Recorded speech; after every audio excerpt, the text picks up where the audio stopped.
Wish you were one of those influencers with raving fans who binge on your every word, consume all your content, buy everything you have to sell, and demand even more?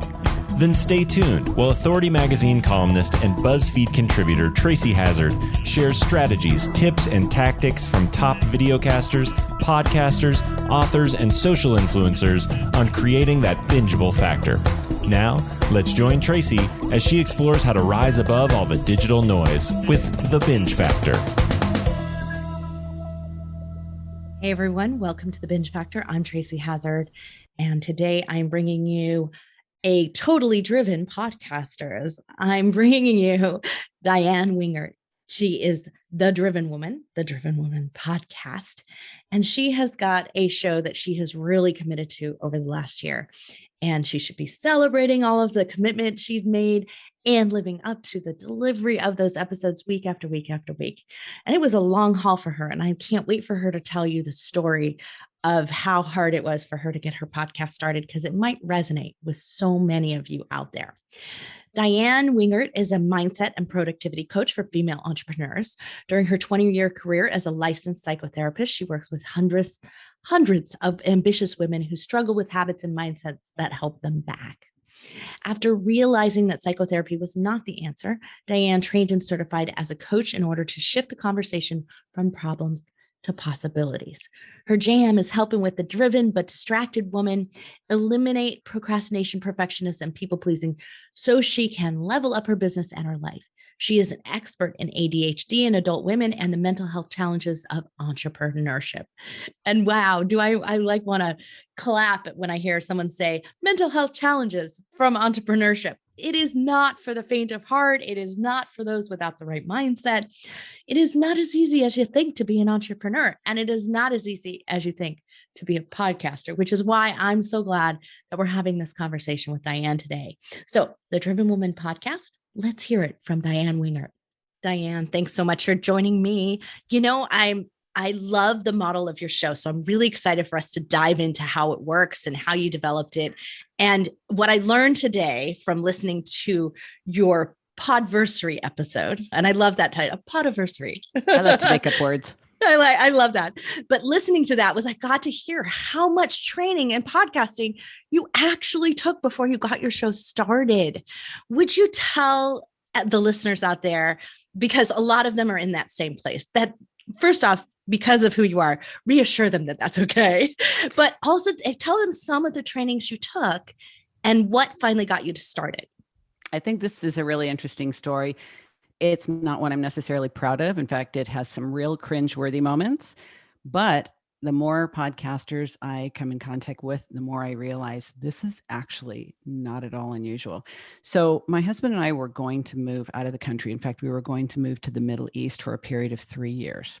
So all of the things that I had been thinking about doing and not quite getting around to doing, like writing a book, launching a podcast, launching a course, and so forth, I decided, well, I just need to get all those trainings done while I'm here in the US and I have exposure to all the best people. Then I'll go to Abu Dhabi and I'll just crank. So I took Pat Flynn's Power Up Podcasting course, and I decided to do the fast track where it's high level VIP experience. You go to San Diego for a weekend, you're in a hotel.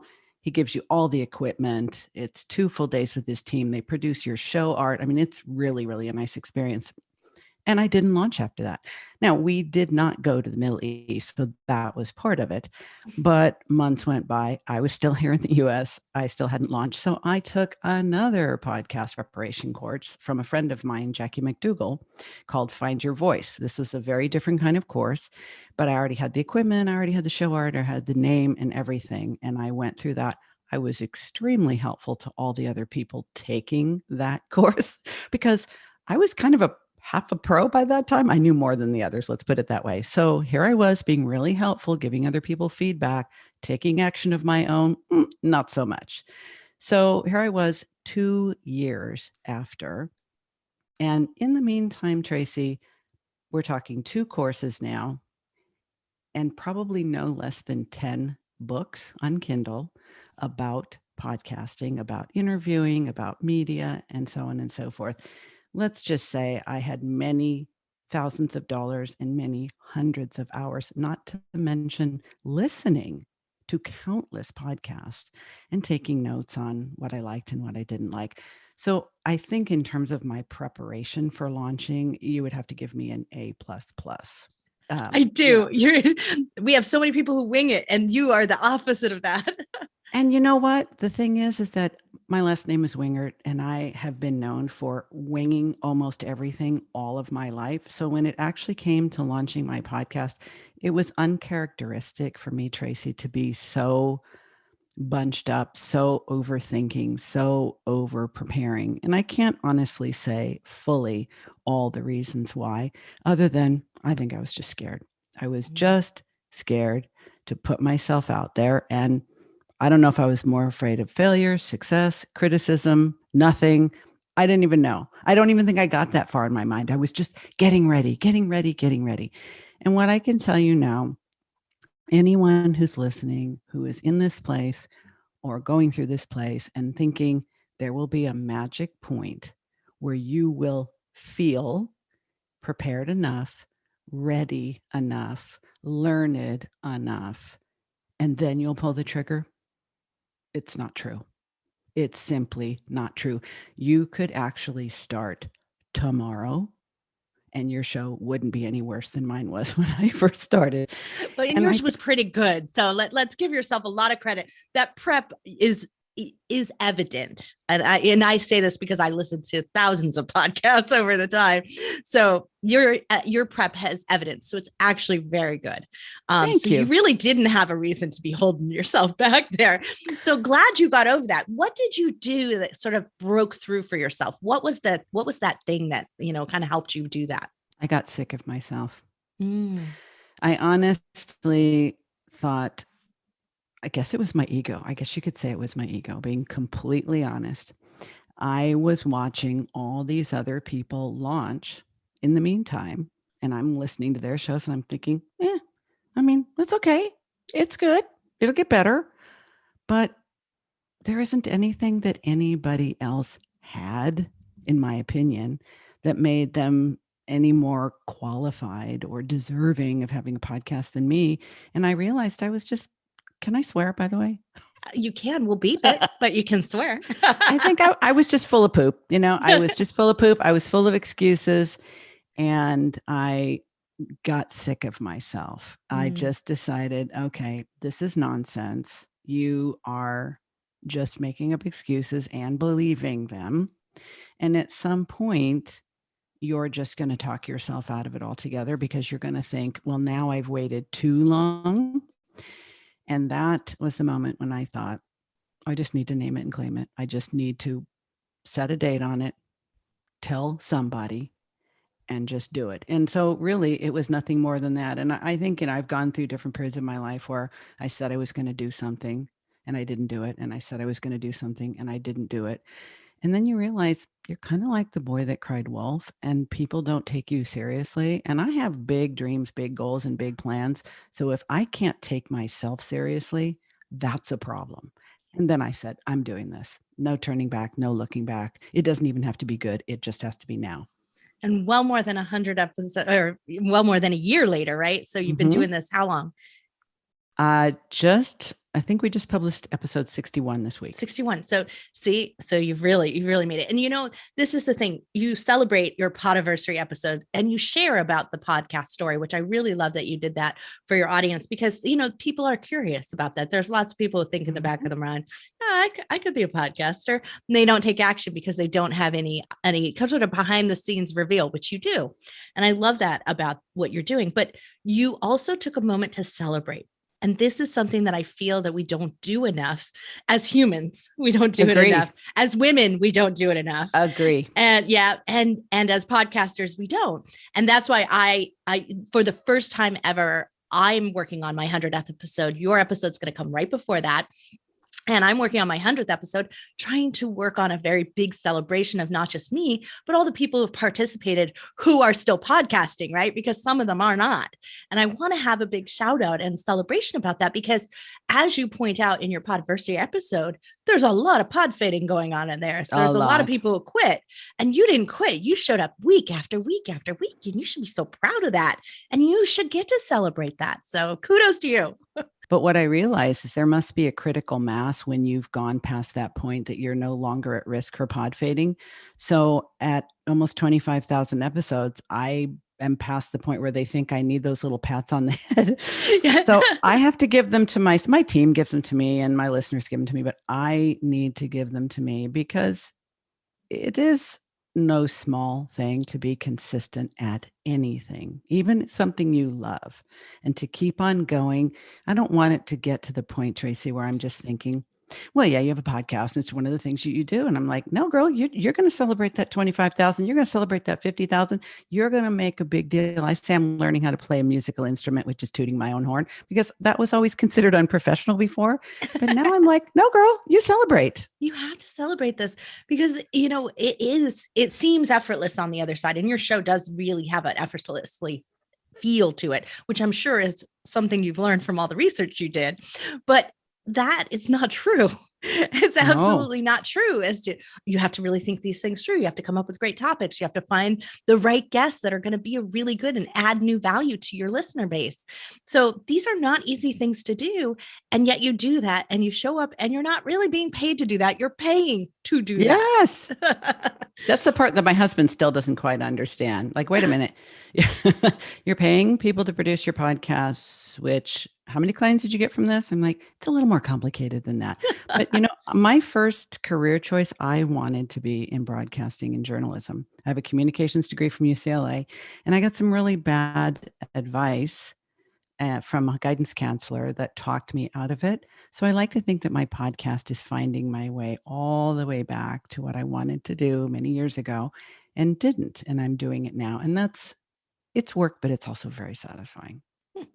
So what made you decide, though, in the process? You did some podcasts, you were guest hosting, right? You were showing up as a regular on more of a radio style show, but still a podcast at the end of the day. So you done that for a little while. And then what made you say, I would like my own show, besides the idea that you were going to go overseas and, you had some time? Was there something about being in control of that show that interests you? Yes. It was several things, Tracy. I was a regular guest expert on a radio style show, and I think I did 10 or 12 episodes with them. And I also been a guest on about a dozen other podcasts over a couple of year period. And what I realized is that I never thought of myself as a creative, but I actually am very creative. I'm creative with words and ideas. And I always had a limited idea of creativity being art. There's lots of ways to make art now more than ever. And if you are a wordsmith and you like people and you like storytelling, you are just as much a creative as anybody. But I didn't feel like I would have the same opportunity to express myself creatively as a guest, because it's the other person's show and it has to fit their needs and their business plan and their priorities and so forth. I don't think I have fully explored all the ways that I can bring my creativity and my personality into The Driven Woman. But that is really, I think, what drives me most of all, because there are no rules in podcasting. You can have a 3-minute podcast. You can have a 3-hour podcast. And you don't have a radio station and advertisers to be beholden to. So there you go. There is a benefit to paying. That's what you're going to tell your husband. It's creative control. Yes. I'm paying for my freedom. That's right. We'll use whatever excuse we have to get that through. But there has to have been some authority that has come out of it, some benefit to you actually getting clients or getting speaking engagements or other things. What kind of authority has podcasting brought you in your business? I think it has brought me all the things that I expected it to and more, and I'll explain specifically. I wanted to have an opportunity for creative self-expression.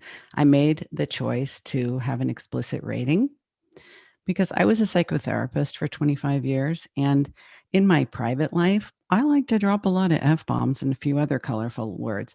But in my professional life, that was not something possible. So among other things, I saw the podcast as an opportunity for me to really be who I am, which is fully professional. And I also swear like a sailor sometimes, not all the time. So I think it's been allowing me to bring together different attributes. It has allowed me to, in fact, not only get new leads and new clients, 100% of the new clients I have worked with in the last year have come from hearing me on a podcast, mine or someone else's. And the way, if you want to call it a funnel, Tracy, the way it usually works is they will hear me on another show. They will say, oh, she has her own show. Hop on over, binge through some of my show, get on my calendar for a free consult and become a client. And it has worked so consistently as a coach and consultant that I consider podcasting to be my primary marketing vehicle. So then you have to tell your husband 100% of your client base.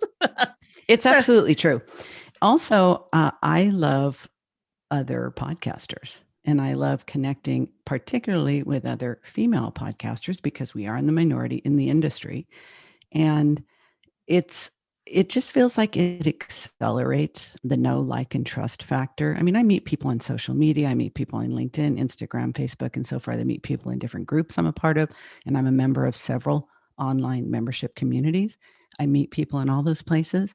But when you have spent an hour with someone, like we're doing right now, it accelerates the relationship in a beautiful way. And it has led to a number of collaborations, writing, podcasting, content collaboration, me coming and giving a masterclass to people's communities. I love that. And I don't even have to leave the house, which is, even if it wasn't for COVID, like, this is just so great. That's right. It totally is. Well, as I was thinking, as you're talking there, you mentioned binge listening to your show. And so you were a listener before you started taking the classes. So you were a listener before. Now, what I want to say is to most people out there, the listeners are a rarity. So there are a lot of podcasters, a lot more than the majority, who do not listen to podcasts. Now, there's an exception where there might be one who listens to all crime serials or something like that. So they do use, they do that, but they aren't I'm going to call it a research style listener, one who's out there, checking out other shows, modeling them, doing that. You've done that. Do you think that it has made you a better podcaster? That's a really good question. Yes. I'll tell you why. About a third of my shows are guest interviews. And I think we'll get into the different types of episodes that I do. And what I noticed is, because I work with female entrepreneurs, there are a lot of podcasts by and for female entrepreneurs. This is a fast growing industry, if you will, coaching and consulting. And a lot of female entrepreneurs have podcasts to promote their business. A lot of them are interview style. And I have noticed there are particular things that almost all of them say in the intro, and particular styles of interviewing. And I think because I'm a trained therapist, I know how to get people to talk, even people that don't want to talk about things they don't want to talk about.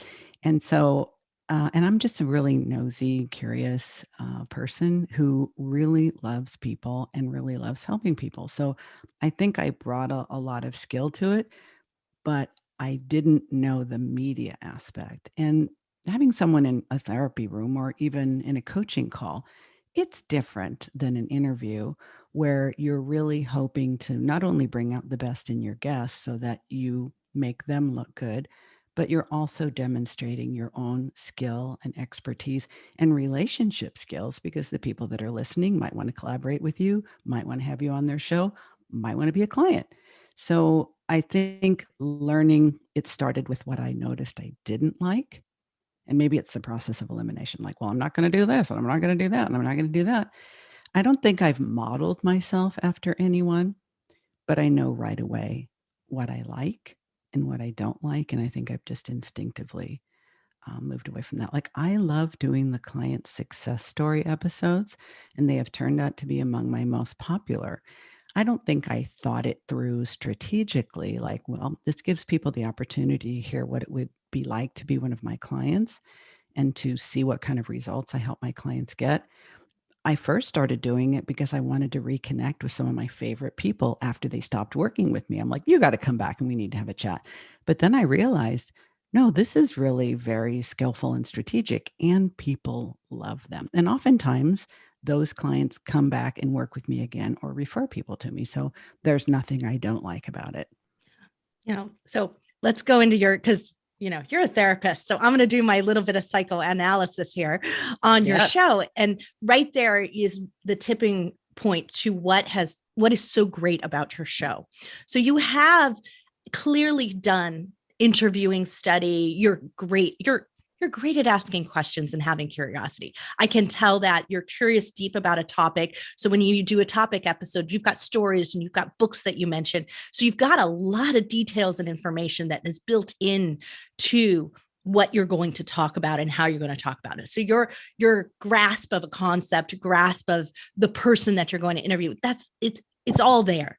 But so often that's a media type model of where you're doing great interviews, you've got great prep, you've got the research. But if you leave it there and you fail to bring in the business side, and that's what I think you've done really well, is you've blended a model of podcasting where you've taken the best of the business ideas, the digital marketing ideas, the things that perhaps Pat Flynn taught you, right? Some of those wonderful digital marketing ideas of how to grow your business, how to use your podcast as a funnel. You've taken the things that you liked about it that felt authentic to you and blended them with some wonderful media and attention to what the listener experience is, put them together into a show that is truly creatively and uniquely you. That's really where your binge factor lies, is that you've modeled it into that way instead of following a formula in one or the other place. That's such fantastic feedback. It makes me very happy to hear, because I think one of the reasons why I can be difficult to coach is that I'm not very good at following formulas. In fact, the idea that I need to kind of conform to the norm and be squished into any box, however delightful and successful the box is, and however many people, maybe avid fans, I just don't do that personally very well. There's always some part of me that's sticking out of the box. So I really just kind of made the show that would hit all the things that I needed as an extrovert who is accustomed to working with people face to face. I've made the decision to go online, but I need it to be satisfying. And I love getting to know people. I love going deep. I love storytelling and anecdotes and all that. So I really tried to craft the show that would be satisfying for me and would grow my business. And it sounds much more, it is working. It sounds like it was so much more strategic than it was. And so I think you're helping me understand something, that all of that agonizing for those 2 years, I wasn't just piddling around and going in circles and doing nothing. I was working really hard, processing what did I need to do to make this work for me, because I knew I wanted a podcast. And I don't think I answered you directly. Why did I decide to have a podcast? Why didn't I just keep being a guest? And it was not just the creative freedom. It was, I'm an extrovert, Tracy, and I now work from home online. And even if it wasn't for COVID, the number of people I interact with face to face compared to my former life, it's not even 2%. So it needed to be satisfying enough to meet my needs as a people person. And I think you're the same kind of person. So I completely am. And people are asked like, oh, wasn't the whole last year just so difficult for you? And I'd be like, no, it was great. Actually, I got all the great benefits of connecting with people and doing the things that I love and getting curious about things and learning new things. And I got all of that without getting on an airplane and having the agonizing travel part that I don't love. So yes. I got everything I wanted because I already had that system built in and I could just amp it up. So yeah, I'm just like you, but I am eager to see people in person. Yeah, I am too. I'm eager to shake hands and hug again and do all of those things. So, but you mentioned this briefly and I want to tap into it before we hit into our 5 things. You have different types of shows. Yes. And this is something that I've talked about again and again. There's another coach who does this, Kim Seltzer, who does the charisma quotient, and she has 3 different types of shows that she does. And I use them as examples for models. And I've really discovered that your case study show is one of my favorite now new examples that I know I will be telling people about again and again and again. But tell us about the 3 types of shows you have, and how you decide which one it's going to be which week, and how you're going to rotate that. I'd love to. It's really been an organic process that I have figured out over the last year. And one more thing I wanted to say is that I know that COVID has been disastrous for millions of people the world over. For me, an ADHD fueled entrepreneur who has lots of ideas and lots of plans and tends to be running in 10 different directions at the same time, I don't know that the Driven Woman podcast would have gotten launched if it hadn't been for COVID, because what COVID did for me, at least in the beginning, was to create a distraction-free environment where I could focus, make choices, and get moving. Now I've learned how I don't need to just, be in a cave and get things done, because now I have a process. You got it all under your belt there. It's all working. But I developed the 3 different shows over time. Initially, you'll notice that the first 25 podcast episodes are short. Many of them are around 10 minutes, all solo shows. And I basically had written, I wrote and wrote and wrote. I lived in LA all my life, and we moved 2 years ago, not to Abu Dhabi, but to Portland, Oregon, which has been in the news quite a bit lately. But we moved, and I don't know a single person. And thanks to COVID, I kind of still don't. So the first year we were here, I did a ton of writing. I probably wrote 100 blog posts, and many of them turned into my first 25 episodes because I already had the content. I knew I liked podcasting, and I decided I'm just going to launch with a solo show. I decided not to interview guests at first for 2 reasons. One, I wasn't really happy with a lot of the interview show formats that I was hearing. They all sounded the same. And I noticed that many of the interview style podcasts, people don't really feel that confident interviewing. And so they'll ask a question and then they'll go right on to the next question.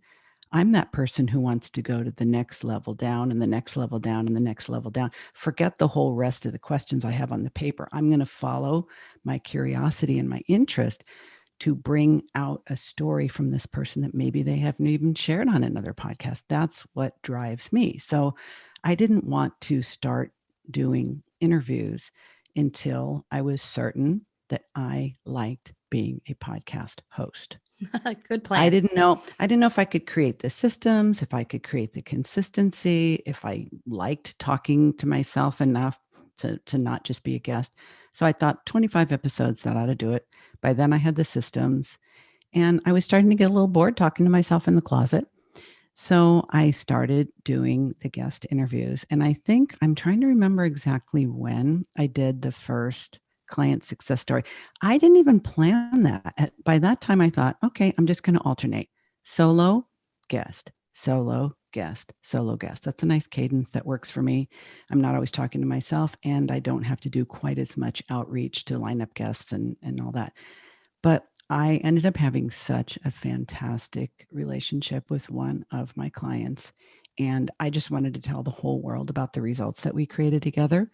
So I said, hey, what if you come on my podcast and we just talk about what we did? And I just share that. I think it'll give your business a boost. And I think it's an interesting story. And people loved it.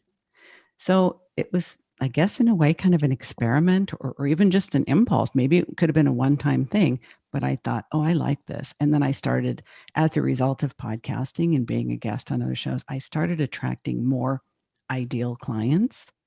So naturally, that led to more client success stories.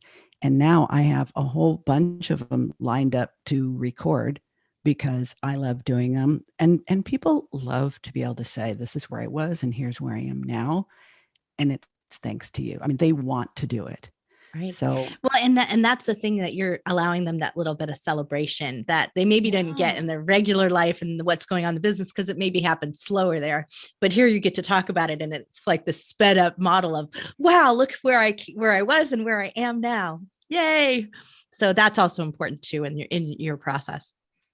I agree with you though completely, Tracy, that women in particular don't stop and celebrate.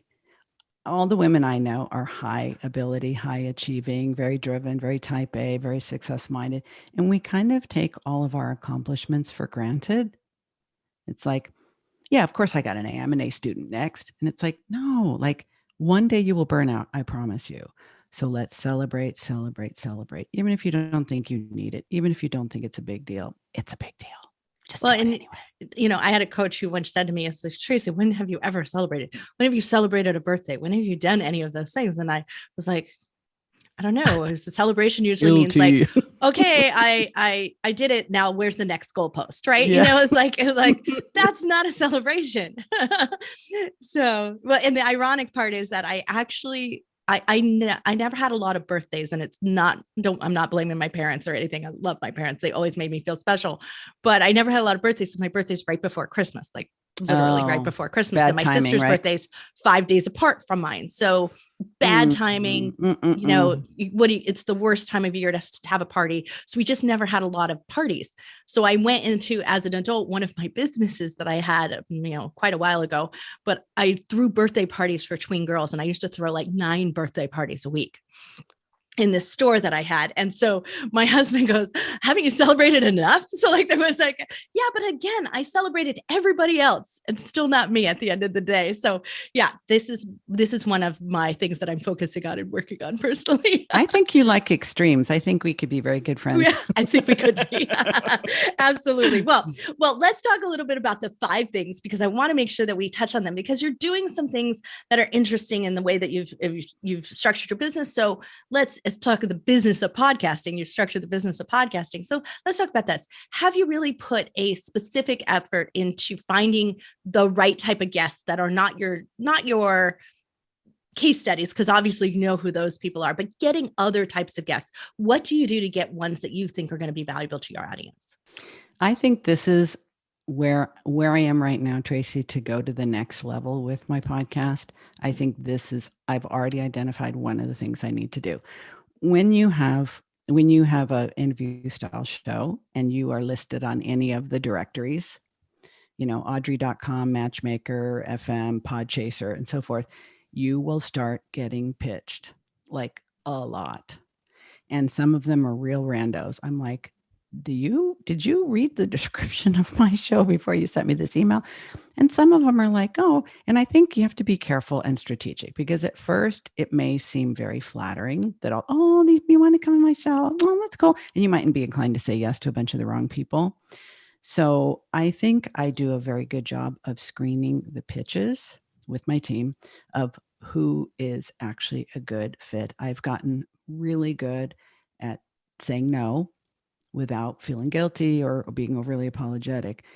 I think I'm getting better at the outreach and identifying, but I think it's a totally different skill set to go searching than it is to sift through those that come to your doorstep. And in my experience, and I'm sure you have a lot to say about this, those that pitch me are usually not as desirable as the ones that I will pitch. That's right. It's getting out there. And my very first career was in medical sales. So I know how to market and sell. I just need a good strategy for doing that so that I'm not wasting time and so that I can increase my close rate. I think I've been doing this long enough now and skillfully enough that I'm ready to learn the skill of being more strategic about finding those just right guests. So I think that's a need I've identified. That's a really good one. And well, I'm going to talk a little bit about that in a totally separate episode, because I think you could benefit from that. And so could some others. So I'm going to talk about how I do it for this show. And I'll definitely share that with you, Diann, because I think now that I'm hearing that, that's a specific niche within it that is kind of special. Mm-hmm. So how do you really go about to really up that level for yourself? Yes. So wonderful. That's a great find though for yourself after doing some guesting and having guests. You've gotten it from both sides and you've realized this is the next step of how I want to next level my podcast and show. So increasing listeners. Have you thought about your listener base? How do you go and outreach them? What do you do to promote and get more listeners? That's another area that I think I can be more skillful at. I think the show has, from what I understand compared to the statistics, I think is having a decent amount of growth. But to say, okay, I want to have more listeners in Canada, for example, or I want to reach out more to the UK, or I think I can get a lot more listeners in Australia. I'm basically just talking about all the English speaking countries. I don't have a strategy for that. I wouldn't know the first thing about that. What I've been thinking about is I understand, and you can correct me if I'm wrong on this, that podcasting, even though it's been around for 20 years, it's still young enough that most people hear about a podcast from word of mouth. So I think it would be really terrific to have a campaign. This is on our marketing list for Q3, to make some sort of a incentive or a campaign for current listeners to make it super easy and rewarded to share this podcast with one woman, the one. I don't know exactly what the details will be, but I think that would be a not too difficult and not too expensive strategy. Each listener tells one person. Now I'm at 50K, like boom. So that's all I've come up with so far. And I No, do but I intend like to that do because that's because your audience is comprised of women who are great sharers, right? I mean, this is it's kind of inherent in who we are, that we're out there. We have a great product. We found a great podcast. We like to share it. And now you're reminding them that that's the best thing they can do to reward you for bringing them a great show. That's an easy ask. And I think it's much better at this point. I have been asking, and you've heard the podcast, so every episode I share a review. And if the woman isn't a business owner, I will tag her and shout out her and her business in the show notes on the episode, in social media, and so forth. But I think at this point, I know that reviews don't really do anything for your ratings or how many people you get seen by. But if each listener shares it with one person, I think that's probably a much better call to action than, hey, don't forget to send me your review at this point. Well, and I don't know necessarily that reading a review is going to get you more reviews, because reviewing is an extremely difficult thing in the podcasting ecosystem in general. It really is only an Apple thing. You can do liking and following on Spotify, and there are some apps like Good Pods where you can do star reviews and things like that. But they're really it's not simple. So, but what it does do is say, someone took the time to reach out to you, Diann, and tell you what a great show you are. That helps other people. It has that social proof reinforcement to them. First off, that they're in the right place. They're listening to a good show. And secondly, they can reach out too, and you're going to personally respond to that. So I actually think it's a really good thing that you do that. And I do like that feature of your show. Okay. Well, then I can incorporate and alternate. And don't just do it like a review on your podcast. Maybe it's somebody left you a message on Instagram, or, you could be a little broader in your response from it. So it's more of a, here's feedback people have left me, instead of straight reviews. And that way you can just broaden it up for yourself. This is really great. I will do that, because I created a feature on Instagram called Driven Women of Instagram, because it's the Driven Woman podcast. So when I meet a like-minded woman on Instagram, I grab a photo of her and I make a post and I tag her and I talk about her business and so forth. So I can just incorporate the podcast reviews in that as well. I also have SpeakPipe on my website, and I think only a couple people have used it. That's a Pat Flynn thing. I recognize that, because I learned from the great too, and so I we incorporated in our first podcast, and I think one person left us a message, and before we eventually said, this just isn't the way. It's not simple enough. People would rather just send you a DM, or, send you a text message, send you an email, whatever their preferred modality of communication is. I don't want to mess with that. So we just make it easy for everyone. Yeah. No, making it easy is, at this point in time, DM me on Instagram. They're already there anyway. Easy. We'll do that. So producing like a pro, you obviously have production team and other things, but what do you do specifically to prepare for your show? I am the one who selects the guests. I am the one who chooses the topics. I have started working in themes where, I'm doing this theme for this month. So I'm trying to line up guests that are, speak on that theme and so forth. So I do the strategic planning around it. and I record. I do not do my own editing. I do not create my graphics or any of that, but I obviously approve everything that the team does. But we, I'll record a podcast, video and audio. We run it through a transcribing software. It gets made into blog posts. It gets made into social media posts.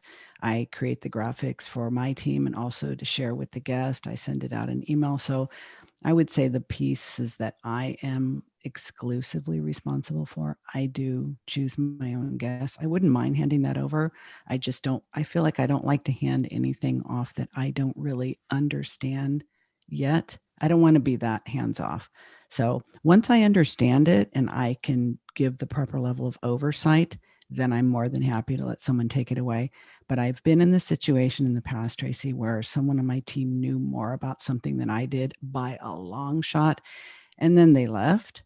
And I really felt like I was up the creek without a paddle. So I don't want to be in that situation again. So choosing the guest, setting the strategy, and recording, and those are my pieces. I love that you are, I've done thousands of interviews of people, and I have never had someone choose my guests for me. Although I have been testing out and you came through the process. So I'm really proud that part's working.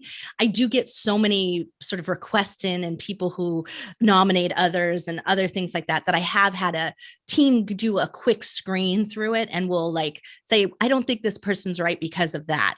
But my person who's been doing it, my assistant, Marion, she's been doing this fabulous job where she mentioned something she really loves about your show. And she'll just say that as like, I think this would make a good guest. And I really like this about her show. And it was your reviews that you do at the beginning, that feature that she mentioned was unique. And because she helps me process all of the post-production side of everything, she's making sure it flows for me. She knows what I like to highlight. So she has learned me well enough to highlight something that would attract my attention. And then of course I check out all the other information and say, oh, Diann is perfect for my show. And so you made it to the top of the list faster because she happened to highlight something that that was a great feature. But if you can have someone reliable to kind of do that early screening for you, then at least if you've got a filter, if you have too much volume coming through. I would appropriate that. I mean, because it's too time consuming. It doesn't make sense for me to send someone a thanks but no thanks email, even if it's a copy and paste. That's not the best use of my time. Exactly. And that's what they do for me is like, they'll screen out that because, if they don't have, if they don't even have close to 50 episodes, they're really probably not right for my show yet. And so it helps me just not even have to waste my time reviewing that. And then, but then there's a gem in there. You never know. There's a gem in there where someone had only 20 episodes, but it's their third show. And so, and they'll find that for me where if we had just made it a hard and fast rule, then they wouldn't qualify. So that's where the team does help a little bit. But I love that. So this goes back to that creative control. And that's it, that's what you're doing really well is you're keeping that creative curation and control. You're saying that is core to what's great about my show. And I don't want to lose that in this process. So I built these specific things that I do need to be responsible for. And you're keeping control of that. That's what makes the show a high level production. Thank you for that. I think what you said a moment ago, Tracy, about having someone really well trained to know what you're looking for. They kind of need to work with you for a little while and know how you think and be motivated to please you. Like, oh, look what I found, and there are people like a personal shopper.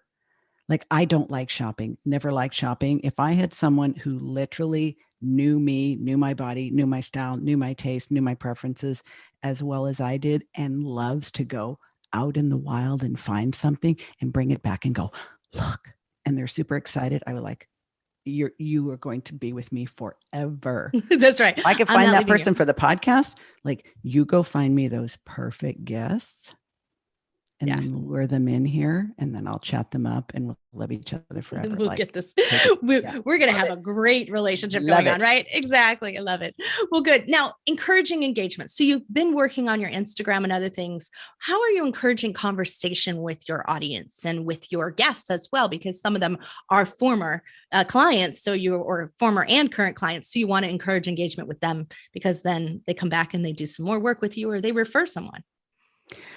You're hitting all the areas where I need help, to be quite honest, because I would say that the only thing I don't like about podcasting, and you're going to know exactly where I'm headed, it's a one-way conversation unless you know the right answers to these 5 questions, because it does feel like, I kind of thought, well, once I stop the solo shows where I'm just literally talking to myself in the closet and I start having interviews, I will be completely satisfied. No, I'm coming back to the point that I'm a really curious human, and I love that the numbers keep going up, and I love that I keep getting these terrific reviews, but there are hundreds of people out there who are listening regularly, and I don't have any idea why or who they are. That drives me a little crazy because I literally want to call every one of them up and go, what do you like? What don't you like? What can I improve? And of course I ask for that feedback, but that's just, it's too cumbersome and probably scary. But the ones who would like to do that, I want to create avenues that are exciting and fun and where they feel really, really appreciated. I had one listener who heard me on another show where I mentioned that I'm kind of obsessed with Ren and Stimpy. And if you don't know what Ren and Stimpy are, you might be like, really? Wow, I wouldn't have guessed that. But I even sang the long song with the host of the other show because I know it by words. This during the years that I was raising my kids, and we watched it faithfully. And I wear Ren and Stimpy T-shirts out in Portland, and people shout me out with them all the time. So I was talking about Ren and Stimpy, and this woman heard me on the podcast, and then she started listening to my podcast, and then started following me on Instagram, and then started DMing me. And one day she said, "Would you mind giving me your mailing address? I made something for you." And she literally made a travel bag for my podcast. Well, that's what I'm using it for. She didn't tell me what to use it for, but I use it as a travel bag for my mic, for my headphones and all that when I need to take them somewhere else. And a little a warmer for my coffee mug, and a sticker that I have on the front of she's a creative, super creative person, just keeps making tons of stuff, loves my show, and literally made me several personalized items just for me.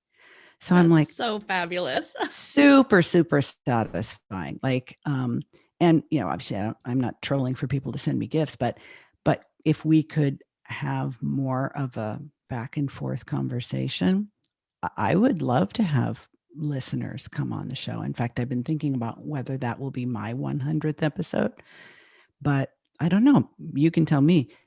Will most people take you up on that? Or will they be like, it's hard.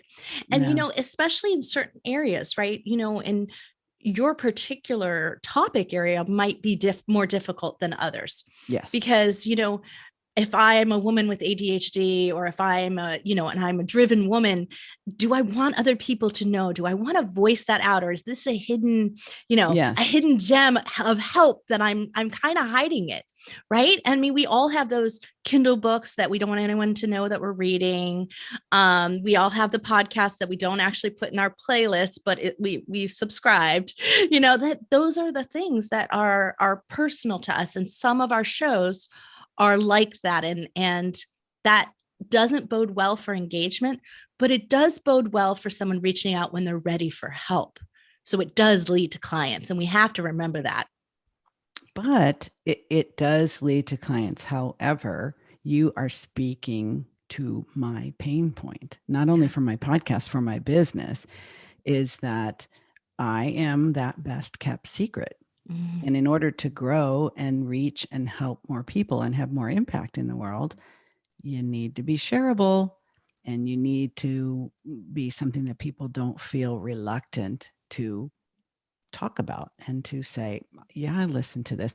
I had a gentleman send me a review, and he actually DM'd me and said, is it okay that I'm one of your regular listeners, I love your podcast, but I have to confess I'm a man.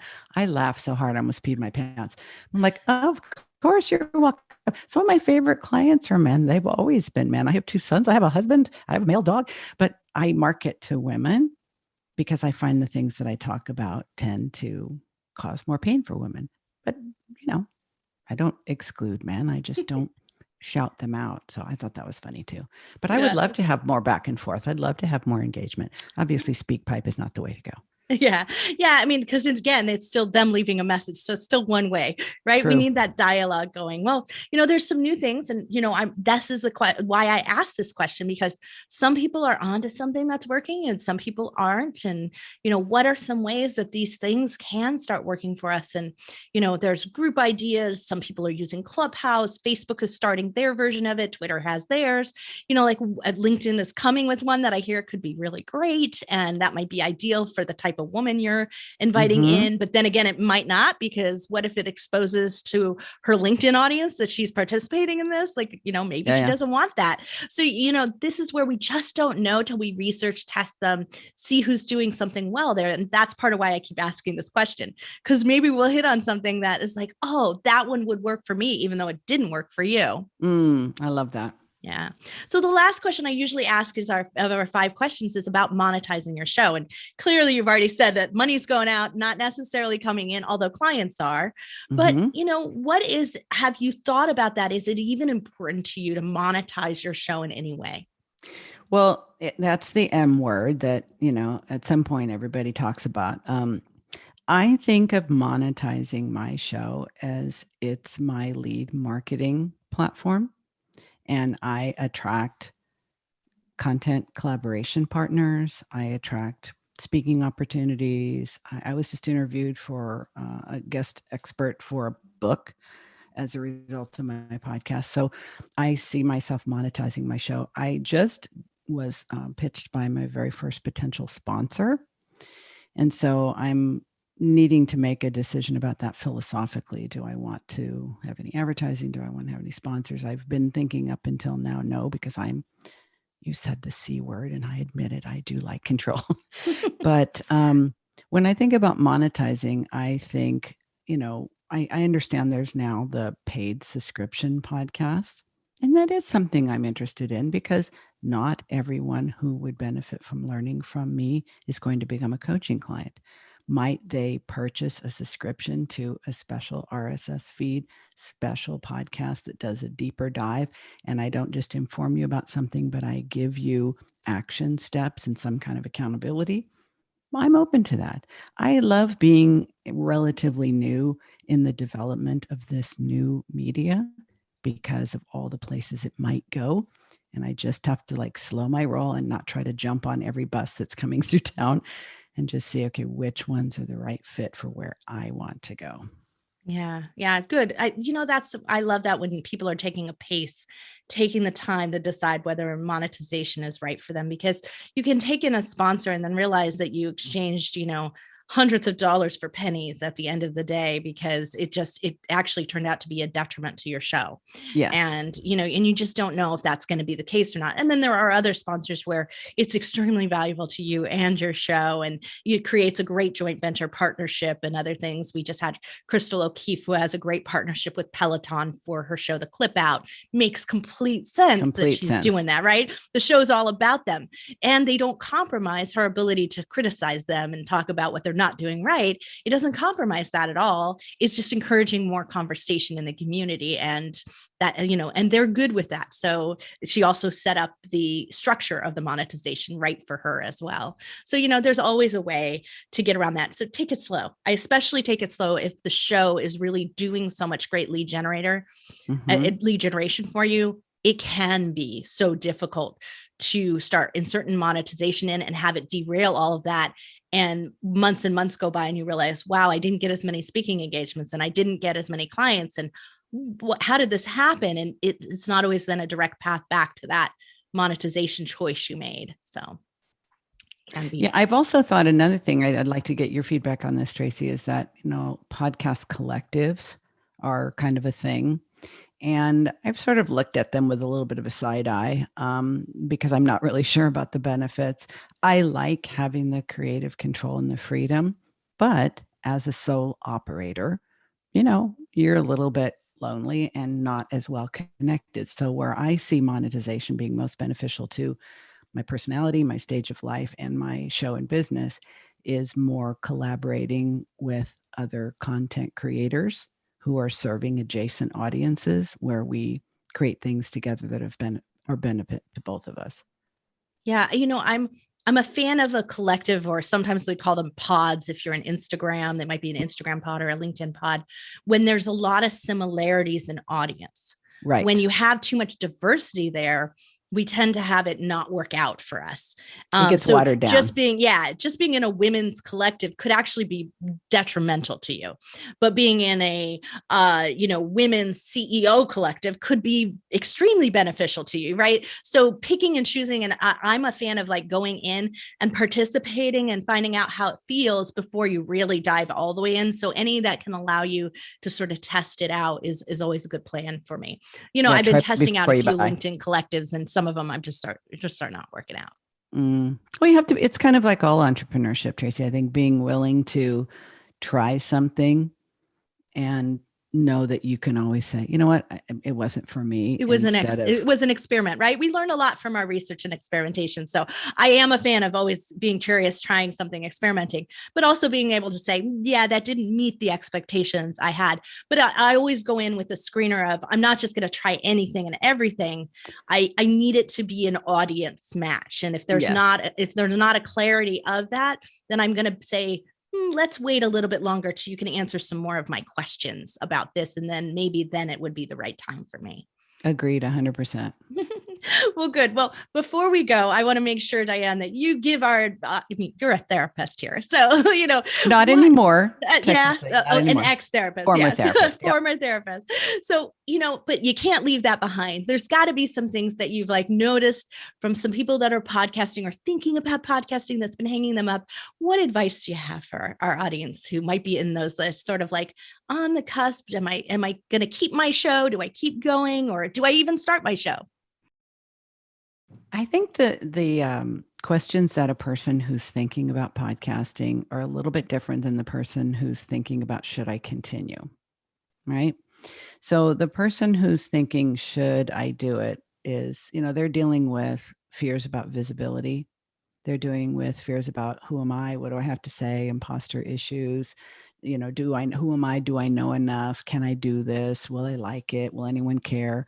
And so forth. So those are those anticipatory kind of questions that hold us back from all kinds of things, having kids, changing careers, getting married, moving, all of those things. And so I think give yourself a deadline for how long you are going to think about it and then decide. I like the notion of put it in your calendar and make yourself accountable to someone else, and don't tell them not to let you wiggle out of it. Okay, I'm going to make a decision and I'm going to decide by this day, and whatever the decision is, I'm going to live with that decision for 3 months. I can reconsider after 3 months. Sometimes we will put off making a decision, and then when we are told, well, since I can't commit to it right now, it's a no. And then we find ourselves wanting to do it twice as much, and then you're actually ready. It's a little bit of a trick, but I think it can work for people who have difficulty just pulling the trigger.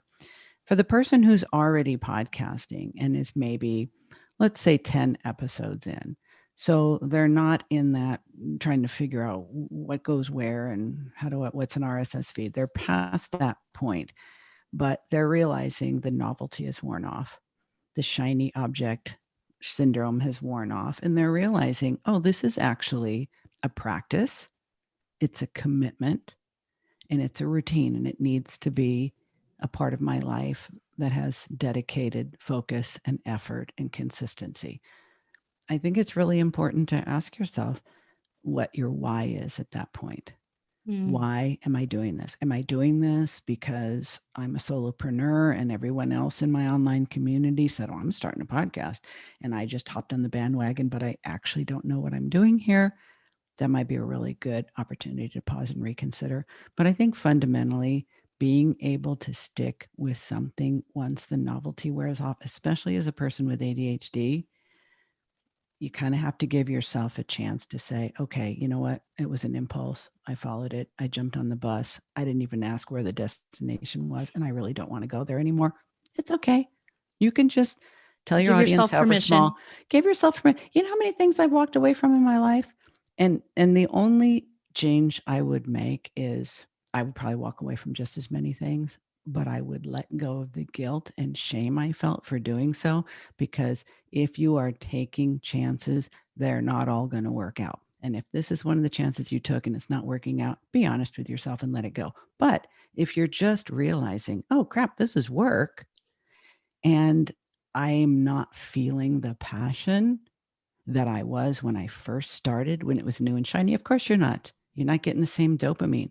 You have to connect with something bigger, big enough to keep you going. And you probably need to be part of a support network. I'm going to say, I'm so glad you said that, because I do think that's key. It's really key, because you know what? Anything hard done over time, you're going to wane in your motivation and your desire. That's life, people.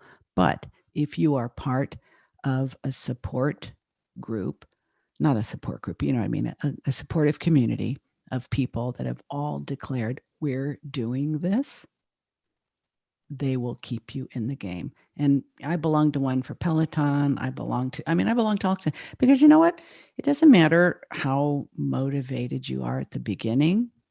What will make it worth your while is sticking with it over time, because results do accumulate. Podcasting is a long game. And if anybody told you there's going to be overnight success, don't listen to that person anymore. It's sticking with it and trying new things and getting whatever level of support and camaraderie you need to staying with it. I think that's what makes all the difference, at least for me. Diann, truly a driven woman yourself. I see that. And I so appreciate that you're bringing the Driven Woman podcast into the world, and that you have committed to it, and that you're keeping going and keeping the excitement going and making tweaks and adjustments and growing along the way. You deserve so much credit for all that you've accomplished and for all you keep going on. And that in and of itself is accomplishment. Thank you. And like you, I'm not one who, necessarily stops for the accolades. So I received that from you. You've given me so many great ideas today for all the things that I can follow up on and will do. And I really, really appreciate it. Oh, you're very welcome. Diann Wingert, the Driven Woman. You're going to want to check out her podcast. I just love how Diann is so honest about where she is in her show, and that this is a work in progress, and that it is a combination of working the business aspects of it and working the personal aspects of it. This is just great. I love this kind of honesty and authenticity in having this conversation, because, so often we get some people in here and they posture about how great their show is and how successful they are. And when we can have that really conversation about, yeah, I think I'm doing some things right, but there are other things that I'm just really looking for what that next thing is, then we can start to have a collaborative conversation around how to move podcasting to deliver those things, because you're not alone. Diann's not alone in the same issues that she's having with trying to increase her listeners and trying to get engagement.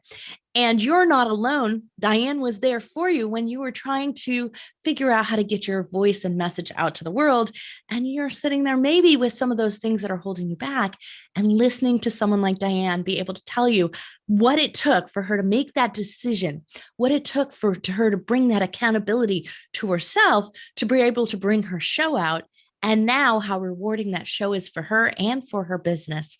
That's going to really help you move forward as well. So these are the kinds of conversations I was hoping that the Binge Factor would be bringing out in all of us, and bringing out for you, because, as Diann mentioned, this is a one-way conversation. And while Diann and I were having a nice two-way collaborative conversation, I don't get to hear from you enough, and I don't get to have that conversation from you. So I have to go off of what I hear from my clients day in and day out, what I hear from Diann and the other great guests that I bring on this show, and what I hear from them again and again. And I have to interpret that and say, if they're having these problems and they're successful, then someone who's just getting started, or who maybe doesn't have the support system or the bandwidth or the team that someone like Diann Wingert has, then they might need answers to these questions, or they might need some of these tips and tactics and ideas to help them move forward as well. So that's where you all fall out there.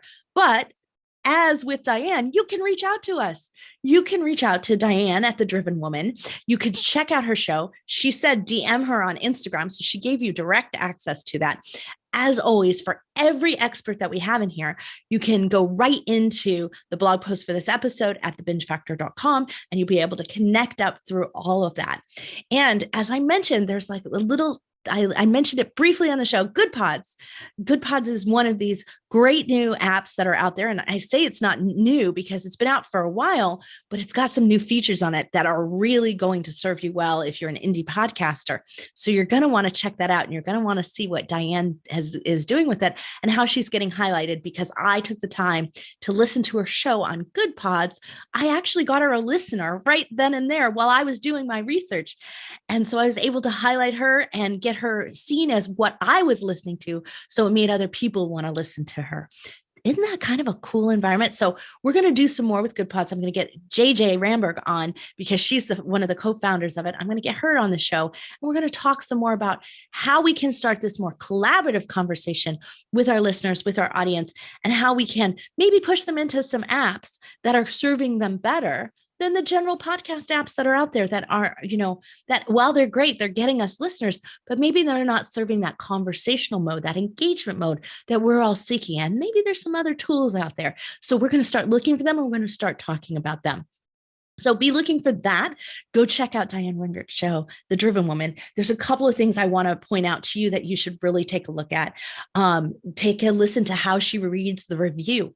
Remember, we talked about that. It's a really excellent way. And she could expand that, talk about how somebody mentioned her on Instagram, talk about somebody who might have DM'd her, so she can broaden it, not just to be rating and reviews. That way you're covering a broader audience, but you're giving that social proof right at the beginning of your show, and you're giving a shout out. So you're kind of moving that engagement up.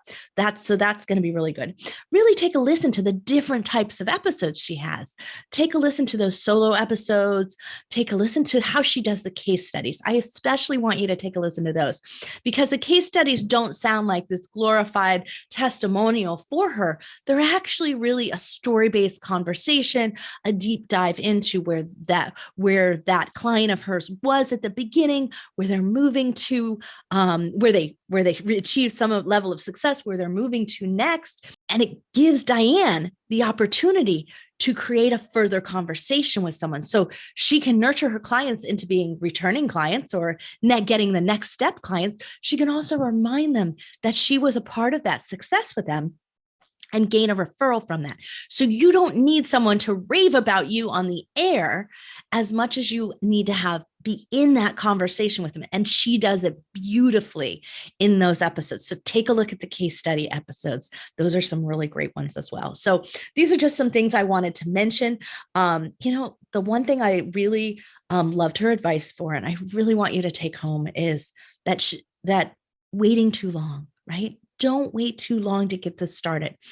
Name it, claim it, do it, just like she's urging you to. Be driven women and men out there to start your podcast. So Diann Wingert, thank you for inspiring us today with the Driven Woman podcast. The Binge Factor will be back next week with another podcaster to give you some new tips, tactics, strategies, and ideas for how to make your show successful too. You've been listening to the Binge Factor podcast. For more information on podcasting and videocasting success tips and tactics, please go to thebingefactor.com. And be sure to listen to our other show for podcasters called Feed Your Brand. If you'd like to be interviewed on this show, as well as featured in Tracy's column, please go to thebingefactor.com/guest and apply.